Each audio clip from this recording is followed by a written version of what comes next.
हमारे जितने पत्रकार मित्र हैं उन सबका तहे दिल से स्वागत करता हूं। भिवंडी लोकसभा क्षेत्र से अपक्ष के तौर पर मैं यहाँ पे चुनाव लड़ने जा रहा हूँ।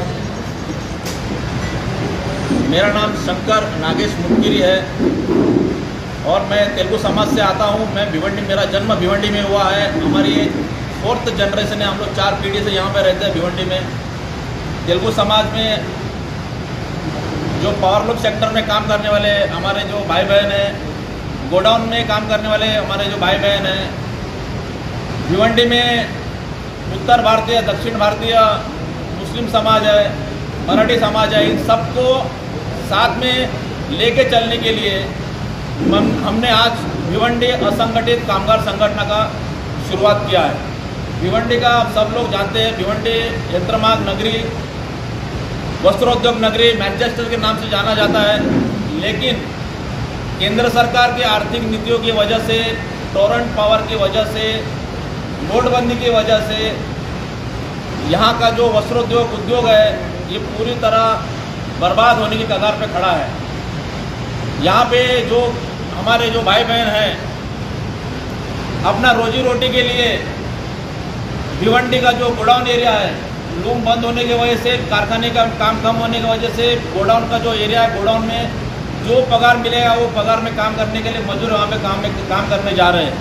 आप सब लोग को हैरानी होगा कि भारत में जो कैदियों को जो जेल के कैदी है उनको जो पगार मिलता है उससे भी कम पगार में यहाँ पे भिवंडी के असंगठित मजदूर काम कर रहे हैं। मेरे पास आपको दिखाने के लिए एक कटिंग है, पेपर कटिंग है। यहाँ पे दिल्ली में 495 रुपये से 600 रुपये पगार एक दिन का जो कैदी है, जेल में कैदी सजा काट रहा है उसको मिलता है।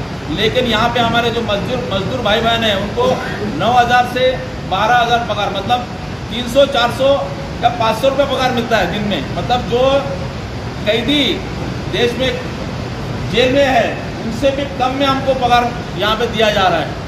इसके ऊपर कोई भी राजनेता, कोई भी आमदार, कोई भी खासदार, कोई भी मंत्री आवाज़ नहीं उठा रहा है। ये सबसे बड़ा समस्या लेकर हमने भिवंडी की जनता में गए थे। भिवंडी की जनता से हमने बात किया। भिवंडी की जनता ने कहा कि इस पर काम होना चाहिए।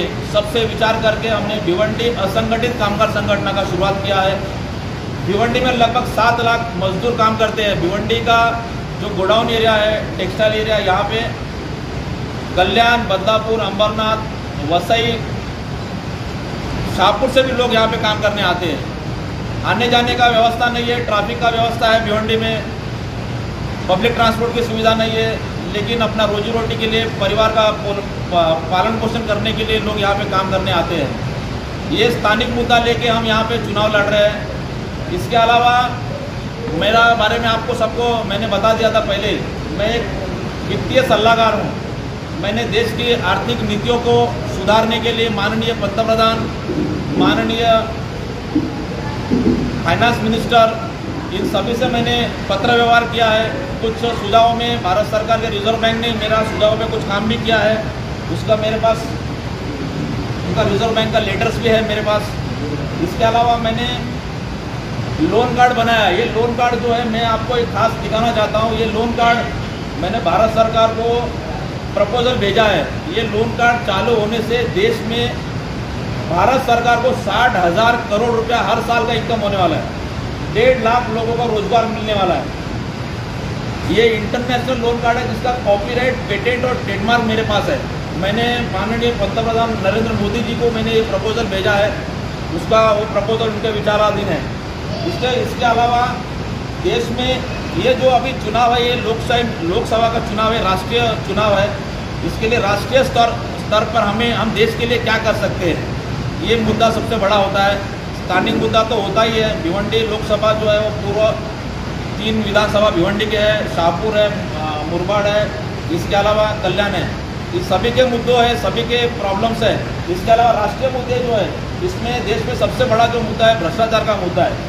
भ्रष्टाचार का मुद्दे के लिए मैंने, जैसा आज आप सब लोग जानते हैं कि सबके पास एक ही पैन कार्ड है, एक ही आधार कार्ड है, एक ही पासपोर्ट है, एक ही राशन कार्ड है। लेकिन एक आदमी का 10-10 बैंकों में अकाउंट होता है, जिससे काला धन होने का बहुत ज़्यादा संभावना होता है। जो सरकारी अधिकारी होता है या राजनेता होता है, वो अपने ड्राइवर के नाम पे या कर्मचारी के नाम पे अकाउंट खोल के वहाँ पे पैसा काला धन तैयार करता है। तो मैंने एक प्रपोजल, मैं वित्तीय सलाहकार हूँ, मैं आपका आसान भाषा में कहूँ तो मैं अर्थशास्त्री का जो संशोधन होता है वो मैंने संशोधन किया है, अर्थशास्त्री हूँ मैं।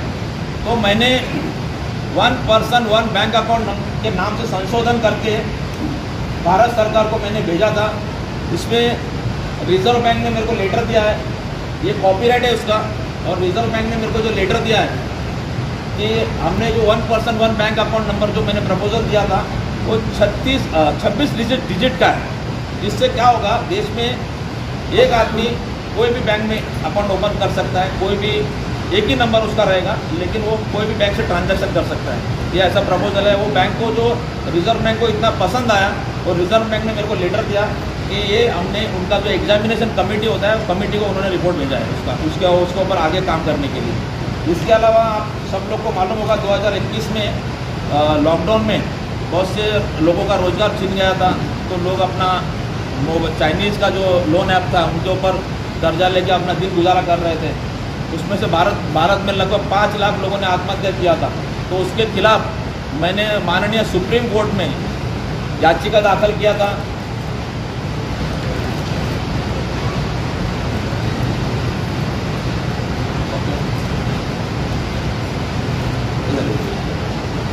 ये सुप्रीम कोर्ट का ऑर्डर है। अभी जो सर न्यायाधीश है माननीय चंद्रचूड़ साहब, उनके सामने मेरा एक केस था। उन्होंने रिजर्व बैंक को एक केस रेफर किया था। लॉकडाउन में 1.5 साल कोर्ट बंद होने की वजह से, ऑनलाइन होने की वजह से 600 लोन ऐप जो है वो भारत सरकार ने बंद कर दिया। तो मेरी ये उपलब्धि है, मैं देश के लिए बहुत कुछ करना चाहता हूँ। इसके अलावा सबसे बड़ा जो मुद्दा है, देश में हर साल लगभग 5 से 6 बैंक डूब जाती है, 5 से 6 फाइनेंस कंपनी डूब जाती है। इसका कारण क्या है? इनका जो कंट्रोलिंग जो है वो आरबीआई के पास नहीं है। आरबीआई क्या कहता है? ओनली लाइसेंसिंग अथॉरिटी है, उसके पास सर्वेलेंस पावर नहीं है। सर्वेलेंस पावर मतलब क्या होता है? जैसा सीबीआई और ईडी के पास जैसा पावर्स है, किसी भी प्रीमाइसेस में जाके अटैक करने का, कागज पत्र को छाननी करने का वो अधिकार जो है वो सिर्फ सीबीआई और ईडी को है। आरबीआई के पास वो पावर नहीं है। आरबीआई खाली लाइसेंस देता है और लाइसेंस कैंसिल करता है। ये बैंकों का आर्थिक परिस्थिति जब पूरा तरह खराब हो जाता है, तब वो आरबीआई अपना एक्शन में आता है और डायरेक्ट लाइसेंस कैंसिल कर देता है। उसके वजह से वहाँ पे जो हज़ारों लोगों के जो डिपॉजिट्स हैं वो खतरे में आ जाते हैं।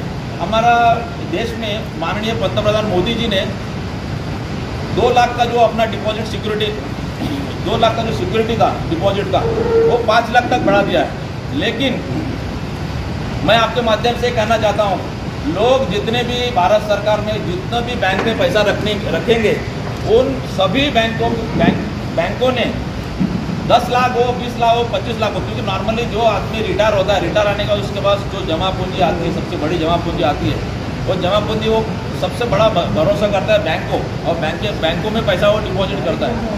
तो सिक्योरिटी रहने के लिए मैंने एक प्रपोजल आरबीआई को और भारत सरकार को भेजा है कि आप जितना भी पैसा बैंकों में रखोगे उसका पूरा सिक्योरिटी होना चाहिए।